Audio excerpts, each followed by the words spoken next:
And hello, and welcome to my YouTube channel. I am Shawnee Godwin, founder and creator of Joy Economics, creating better ways to live, work, and play. And I'm also the CEO of Communicate USA, an 18-year-old marketing communications and training firm based here in the Atlanta, Georgia area. Today, we are talking all about business and why you are not your business.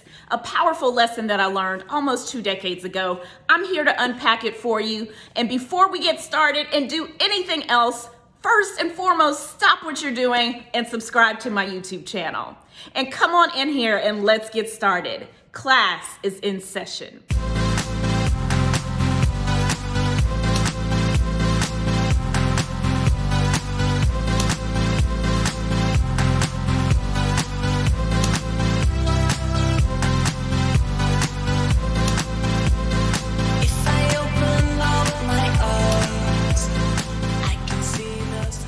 Guys, welcome back. We are at the start of a whole new week, and today I get to talk about a topic that is near and dear to my heart.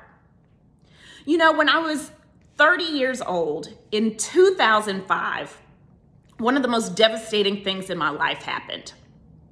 I was diagnosed with depression, and the way I got to that diagnosis was unfortunate, it was ugly, and it was painful. I had a mental breakdown. I was hospitalized, and I found myself for the first time struggling with my identity. I had always known myself to be smart. I had always known myself to be successful, and finding myself in the midst of a hospitalization, no less than the middle of a psych hospital, because of all the stigma and the harsh things that we say in society about people with mental health issues, wreaked havoc on my mental state. I lost my confidence. I couldn't figure out who I was. I wanted to close my business, and I honestly wanted to stay in bed and never return to reality. I remember talking to my dad, crying profusely. I was sitting in my home office, and Communique was only a couple of years old. And up until that point in my life, I hadn't known any major loss or devastation. It was almost like I'd had the Midas touch, and everything I touched turned to gold. So this loss wreaked havoc on my mental state, and my identity and who I knew myself was really challenged and threatened. And I remember sitting there and crying, telling my dad how I was a failure. I didn't know why I'd started this business. I became immensely afraid, and I cried, y'all, for like 8 months straight. I mean, it was awful. And I had this misguided fear and belief that because I was not up to full mental capacity, I did not have the energy, the desire, or the ability at that time, because of what I was going through, to lead at the level that I wanted to. I remember crying and talking to my dad and just really struggling to get my footing. And he said something to me that would stick with me for the rest of my life. And he said, you know, Shawnee, the sooner you realize that you are not your business, the better off you will be. You, my friend, are not your business. He said, Shawnee, you are a daughter, you are a sister, you are a friend. At the time, I was a wife. And he said, you are not your business. Your business is what you do. And by learning to separate the two, you can more easily maneuver in this life, and you'll never get lost in the sauce and lost in your business.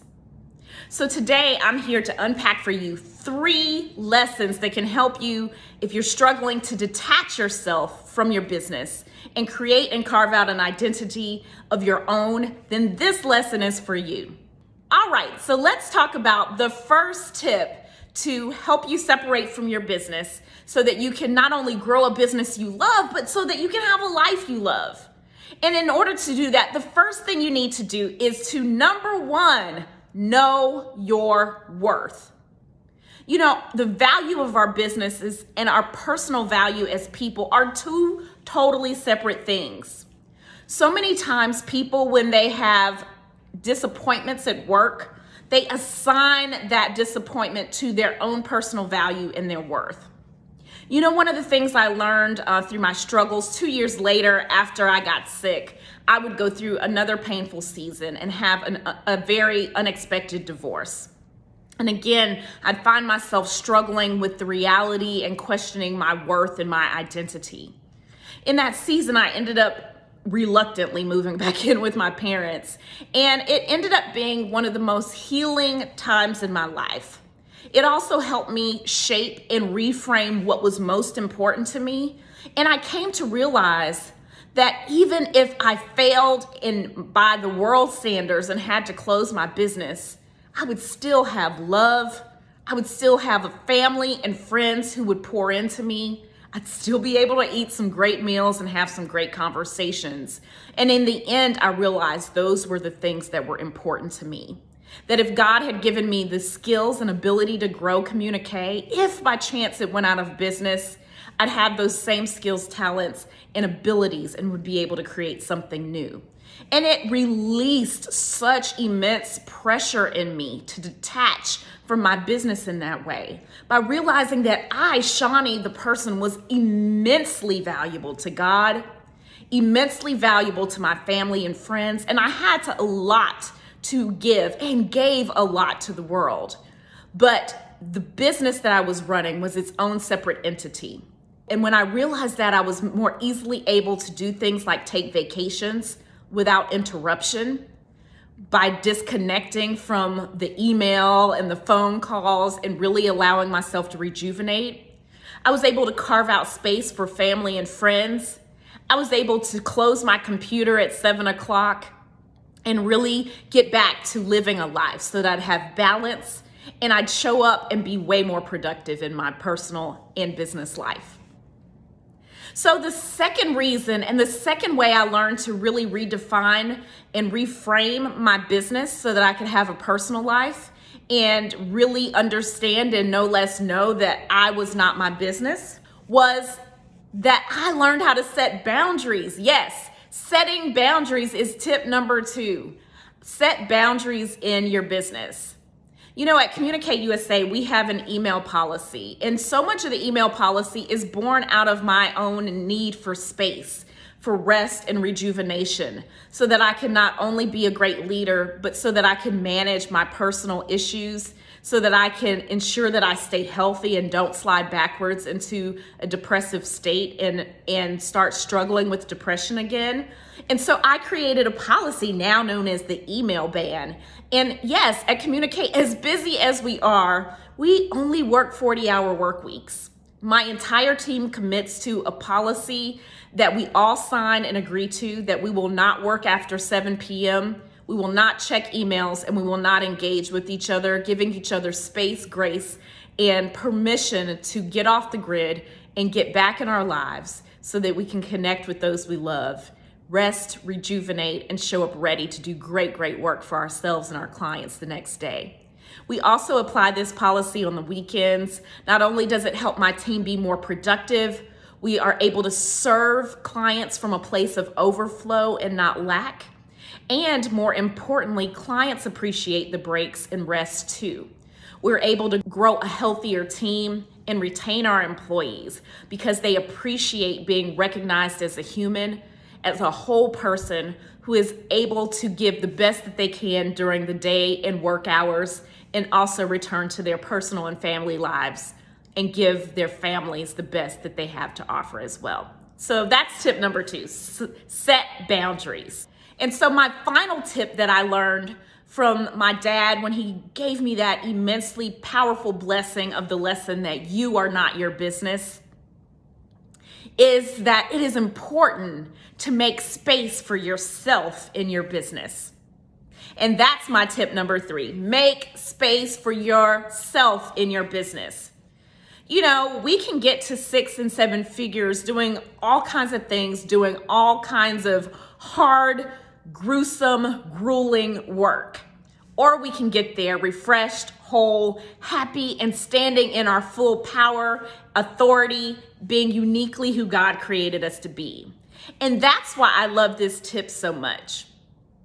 You know, the real blessing of the lesson that my dad gave me was to help me create an identity that was unique and set apart for my business. And so whether the business is up or down, I don't have to feel personally tied to it in a way that wreaks havoc on my personal identity and does not seep into my pores as a leader. I can do the things that I need to do for Communique, and I can also do the things that Shawnee needs to do to be a great person, to be a happy person, to do work she loves, and to show up each and every day and give it my all, and know when and how to separate and create space so that I can live a life that I love. I mean, let's be real. If we got to spend 40 hours a week at work, we might as well do work that we love, but we also might as well create a life we love. And making sure that you make space for yourself in your business is one of the paramount ways that you can create a business on your terms, create a business that honors who you are at the core as a leader and as a person, and create an environment where you can have fun while you work and work and work and enjoy the journey of creating a business that you love. You know, I am so grateful that my dad gave me this lesson. At the time, I would not know that I'd lose him only a few years later. And this lesson has been one of the guiding forces and principles in my life and in business. It has made me immensely happier. I've been able to produce and scale my business to 7+ figures year and year again for the last 5 years. And I've been able to meet amazing people and have an amazing life that allows me the opportunity to do the things that I love, like travel, like have great conversations with great friends, like take advantage of immediate and immeasurable experiences, and truly connect with people outside of work, knowing that my business is there and it is a business that has been given to me to steward, to protect, to nurture, and grow. But that business is not who I am, it's what I do. And I hope that if you take a moment to redefine your business, separate it from yourself, approach it with that vigor, that zeal, that energy that you give it, but also give yourself as the leader the opportunity to invest in space, invest in freedom, invest in things that make you uniquely happy, that we can grow this thing and continue to grow these businesses in ways that honor God, but also give ourselves immediate joy and happiness. You know, I hope you enjoyed this lesson. I hope I've given you some things to think about. As you go into this week, think about what is the one thing you could do this week that would pour back into you as the leader. Is that to take a moment to go take an exercise class you've been waiting for? Call up a friend, go spend time with someone you love. Think about it and think about the ways that you can show up for yourself this week in your business. And if you like this message, do me a favor and share it with a friend. Be sure to subscribe to my YouTube channel. And I would love to connect with you more. I'd love it if you jump over to Instagram and follow me at I am Shawnee Godwin, and be sure to link in with me on LinkedIn. And come on back here next week for some more amazing tips, strategies, and mind hacks as I help you get all the goodness out of this year. Scale and grow your business to 6 and 7 figures and have a blast along the way, doing it in a way that creates you joy and helps you create a life that you can have a lot of fun with, scaling, growing, living, working, playing, and doing all the things that we're called to do in this world. You know, I love y'all. You are awesome, and I look forward to seeing and sharing more with you next week. So get out here, let's go have some fun, and let's show up for ourselves and our businesses this week and get all this goodness that's out in the world. Thank y'all. Have a great week. I love you, and we'll see you next time.